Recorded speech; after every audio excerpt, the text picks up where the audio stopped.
Hi, my name is Annamieka, and this is the Art Friends Show, where every conversation focuses on getting to know the essence of creativity itself. I'd love to invite you as well to join me inside of Art Friends School, where we go deeper into these topics and join in with other art friends around the world. Thanks so much for joining us, and let's get to the show.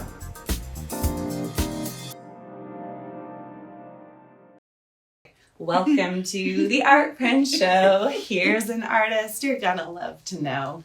Hi, today we have Danielle Gregg, a stained glass artist here in Portland, Oregon, as an Art Friend interview. Hi, I'm Annamieka. I'm the host of the Art Friends Show, staying 92 in a row, going live to create this show, and it has become such a joy.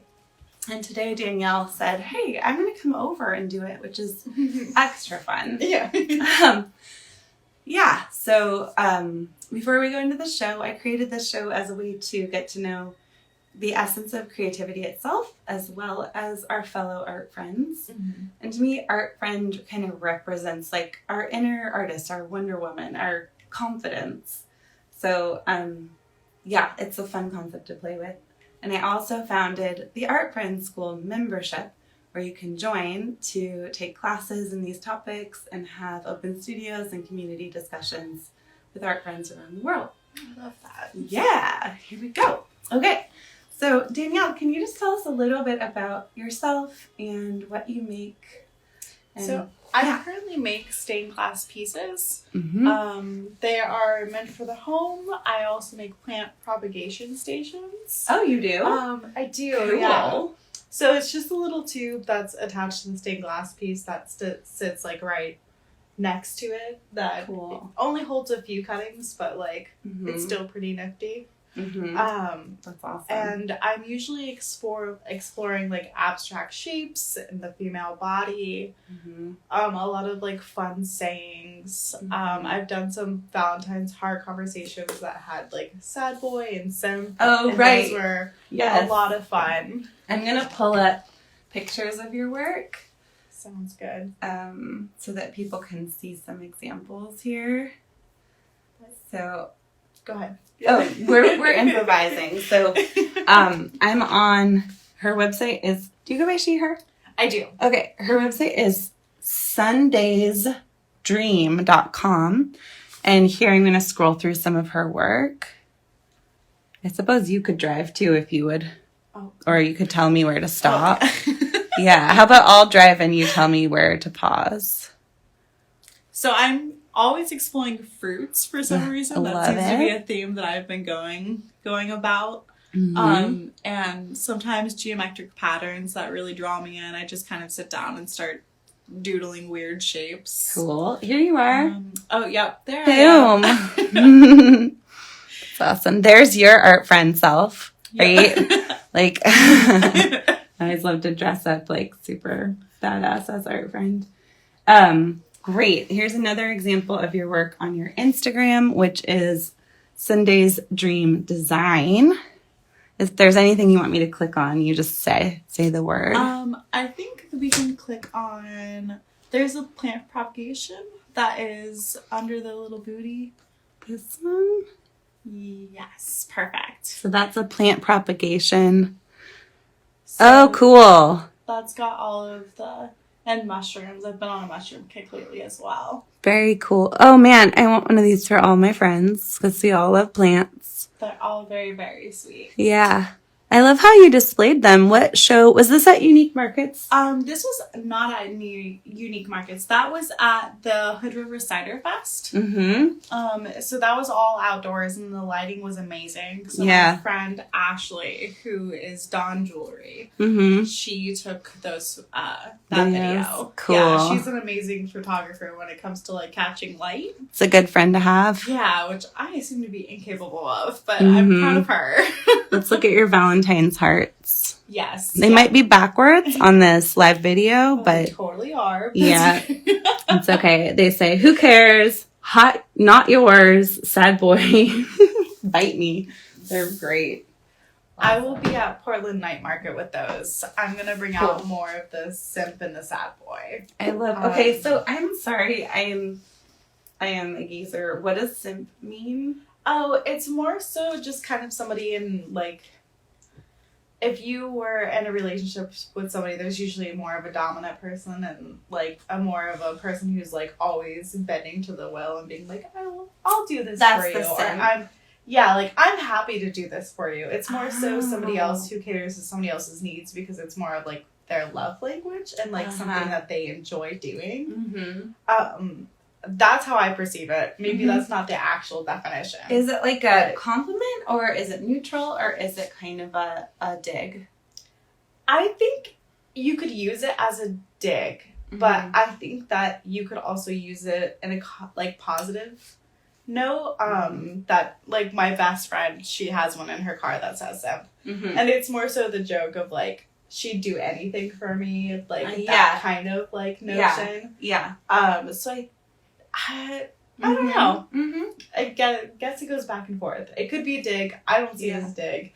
It's just like somebody saying sad boy. Like, that's sad kind boy. Of a reference of, like, just kind of like an emo little child. Like, or like, I don't know. Yeah, it's a weird. I love learning this so much, you know, because I mean, there's so many. I love, like, understanding why these terms come into existence, and I love language in general, you know, so to understand what to be fluent in, and I don't know our, like, life, where we're at in our stage of life. I know we both have young children and all of that, but I sometimes feel very out of touch with the teenagers that come gallivanting around the neighborhood. And, like, what did you just say? That's sus? Okay, what does that mean? Like, it's very strange to learn all of, like, the little I think sad boy came out like as an internet meme for a while, and I think that's the backstory to it. But also I think everybody has their own terminology or, like, own ideas of, like, what something represents. So one of my, like, the heart on my car says cunt, and, like, a bad, like, indication for it, but also, like, if you use it in a powerful term, you're reclaiming the word. It's a fun. It's a super fun so word. I'm really catching a vibe that you are incredibly, like, spectacularly, like, outspoken about whatever you want, and that is awesome that it's coming through in your work. For sure. The exploration of these words that are kind of provocative or new or whatever. That is totally my take, I think. I think it always comes back to, like, people saying that you're, like, confrontational or like aggressive, and you're like, well, if I was a man, I wouldn't be any of those things. You would say that I was a powerful leader and that I was ready to rock and roll and like take on the world. Hell yes. I just wrote a grant application for this show to, like, grow it, and I was like, you know, basically this platform is for a lot of people who are female presenting or female identifying or non-binary or queer, and there's a sense of, like, just having a place to confidently speak about our work, especially as emerging artists, and to have that it's not aggressive, it's simply just owning power and owning our voice. I love that you have that. Thank you. And someone was like, well, if you just have the confidence of a mediocre white man. That's always, like, always consider yourself to have a penis and then you're fine. You're just like... nice. So, okay, let's get into your story a bit. So you have this, tell us a bit about the past, like what you did as an artist that you then led you to do what you're doing today. So I went to Oregon College of Art and Craft. That was a very large experience. I did about 3 years there, and they shut down before we were able to,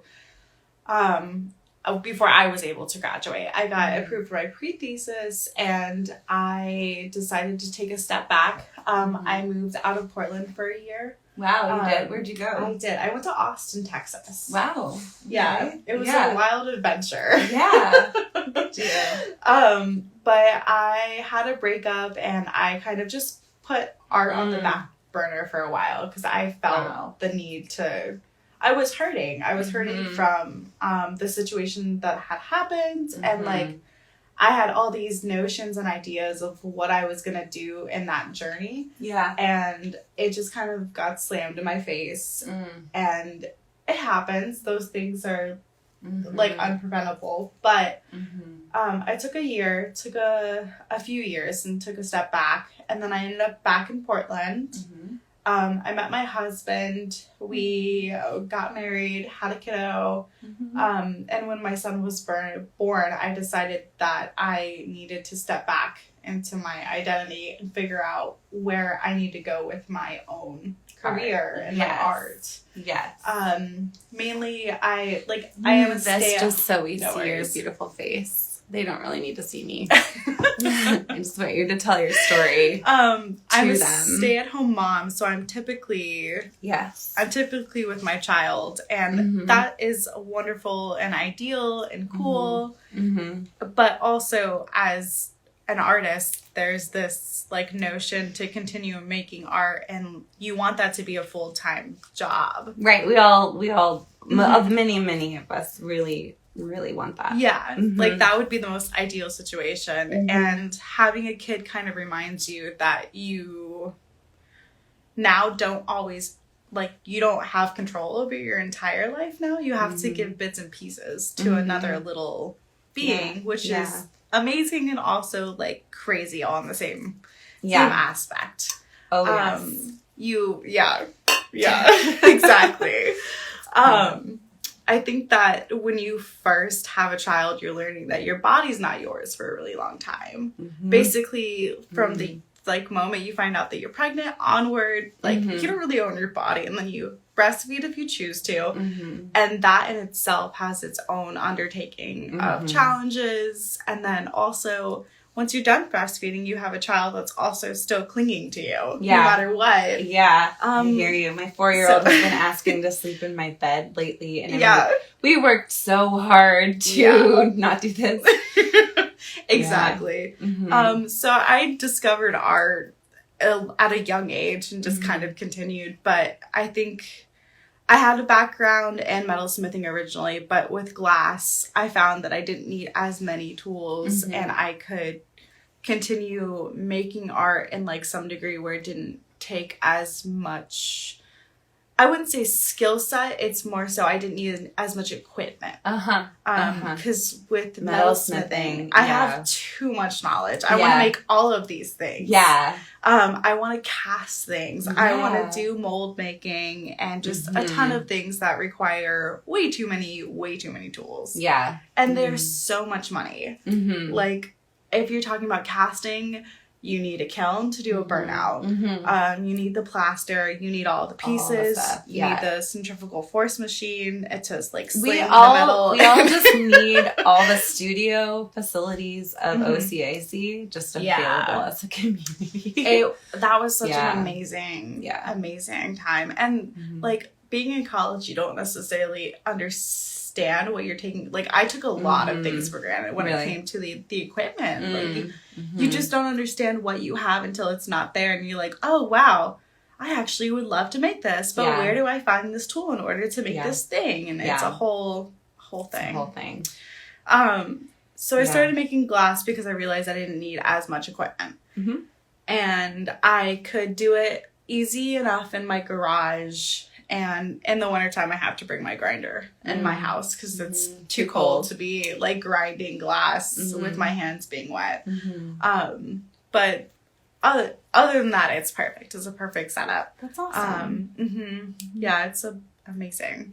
That's so cool. So for those of you who, hi, I'm here. I still don't understand how to frame in-person interviews, so we're working on that. We're learning. For those, because a lot of people who watch the Art Friend Show are not in Portland, and so this is a rare treat. And so there was this college here called the Oregon College of Art and Craft, and it was rad, and it had all these facilities. And then it was a huge loss for the Pacific Northwest when it pretty suddenly closed. Like they tried, but it closed. And so you were in your junior year of a fine arts degree. And so what you just shared is like that sense of like what you did in the displacement, and then you found your way back to creating in glass. So what are you doing right now? And then what does your future look like? Like, what are you visioning into? You're building something exciting. I'm building up something very exciting. Yeah. So right now I am exploring markets and just kind of feeling those out and seeing how things go in that degree. And I'm always playing with my setup at markets, trying to improve things or make the flow better. Adding lighting. I just recently added lighting to my booths. That was a lot of fun. Good. That seems really important for your work to have good lighting. It is, yes. Yeah. I had one market where I was in this like awesome corner, but it was in the back corner and the lights weren't very strong. And I was like, wow, nothing looks good. Yeah, like, totally. All of these like precious like pastel colors are not looking pastel-y. Like yeah.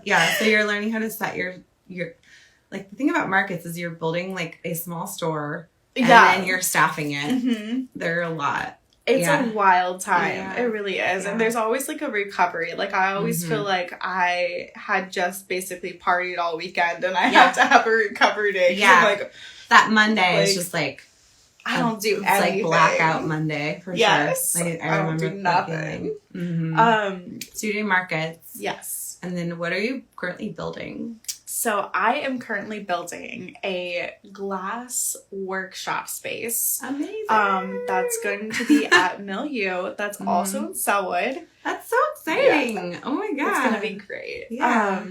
I am working with the owners of Milieu. It's an amazing collective space if you haven't been there already.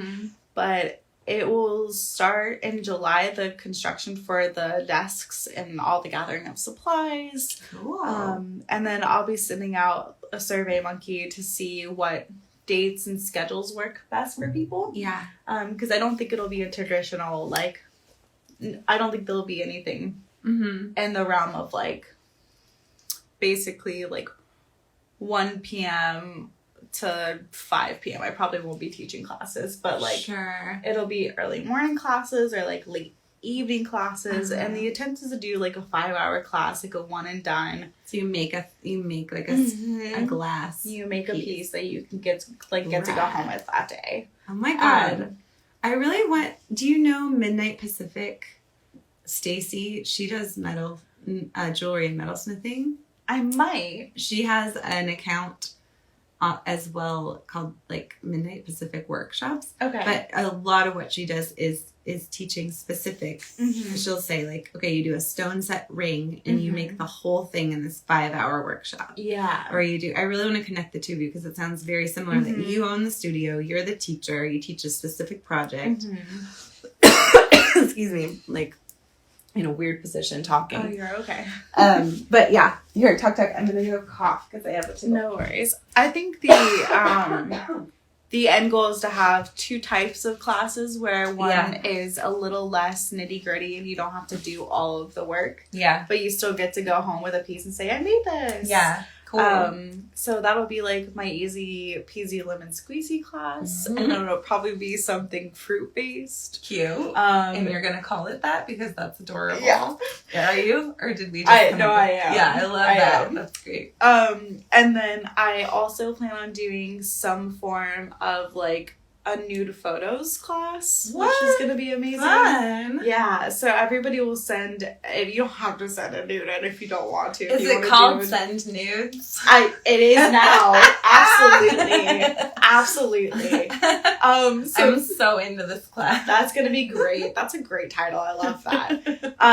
Basically, everybody sends me a nude. I do a drawing. It's your own personal, like, image. Yeah. And I make a pattern for you in stained glass, and then you can create it. And then you just put it together. And then, Wow. So you, like, trace out all the pieces. You basically make a stained glass piece. But that sounds amazing, and I've never heard of anything quite like that, and it's really exciting and very exciting. Cool. Yeah, I'm very excited for it. Yeah. So that should be happening in August. Cool. Yeah. I love these classes ideas, and I just feel like it's such a gift to offer a real like art making experience to people.